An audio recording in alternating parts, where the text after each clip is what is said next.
आदिवासी कौन? एक संक्षिप्त परिचय। आदिवासी शब्द का शाब्दिक अर्थ से ही मालूम पड़ता है कि आदि काल में रहने वाले लोग, अर्थात आदिवासी की पहचान उसकी संस्कृति से होती है। आदिवासी समुदाय की खासियत उसकी अन्य समुदाय की तुलना में विशेष पहचान रहती है। वह है प्रकृतिमय जीवन शैली, जीवन पद्धति, सामूहिकता, सहभागिता, सहकारिता, सादगी, प्रेम व उसका गौरवमय इतिहास। नामांकन, पहनावा, रहन सहन, खान पान, रीति रिवाज, वार त्योहार, प्रकृति के चक्रवार के अनुसार चलना उसकी गौरवमयी आदिवासी संस्कृति की खास विशेषता व महत्व है। आदिवासी एकता परिषद द्वारा जारी किया गया घोषणा पत्र, जो कि 2018 में जारी किया गया था। आदिवासी जीवन प्रणाली एवं मूल्यों की बात हम सोचते हैं तो दिखाई पड़ता है कि हमारा जीवन सरल, सादगीपूर्ण, प्रकृति पूजक और प्रकृति मूलत संवेदनशील, सहकारी और शोषण मुक्त था।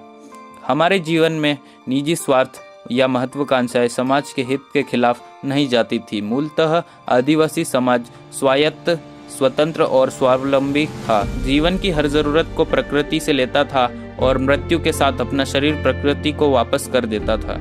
लेकिन दुनिया में एक नई सभ्यता का जन्म हुआ, जिसको सब चीज ज्यादा से ज्यादा चाहिए। इनकी निजी अपेक्षाएं बड़ी होने की वजह से इनको ज्यादा जगह चाहिए, ज्यादा कमाई चाहिए, इसलिए मानव व प्रकृति का शोषण चाहिए।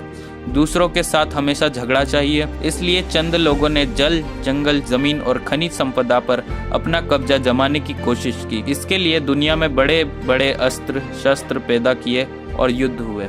आदिवासी समाज जो धरती को अपनी माता समझता था, प्रकृति को पूजता था और इंसानियत को हमेशा ऊपर रखता था, वह इस दौड़ में पीछे रहा। उसने कभी मालिक बनने का सोचा ही नहीं। करीबन 10,000 वर्ष से कृषि के विकास के साथ संपत्ति पैदा हुई, इसके पीछे राज्य सत्ता का आविर्भाव हुआ। आदिवासी समाज जो सबके प्रति विश्वास रखता था, वह दूसरे समाज से हमेशा अलग थलग होता रहा। उनके अपने आप को बचाने के लिए जूझता रहा और सारी दुनिया में दूसरे समाजों के दमन और शोषण से पीड़ित होता रहा। दुनिया में दूसरे लोगों की संख्या बढ़ रही है, दूसरे लोगों की आयु बढ़ रही है, जबकि हमारी कई जातियों की जनसंख्या कम हो रही है। भारत में भी आदिवासी समाज की स्थिति खास तौर से अच्छी नहीं है।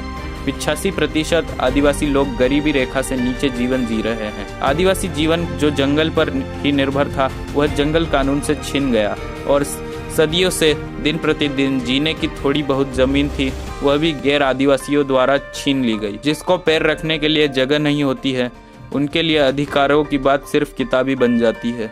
50% से ज्यादा आदिवासियों के पास आज जमीन नहीं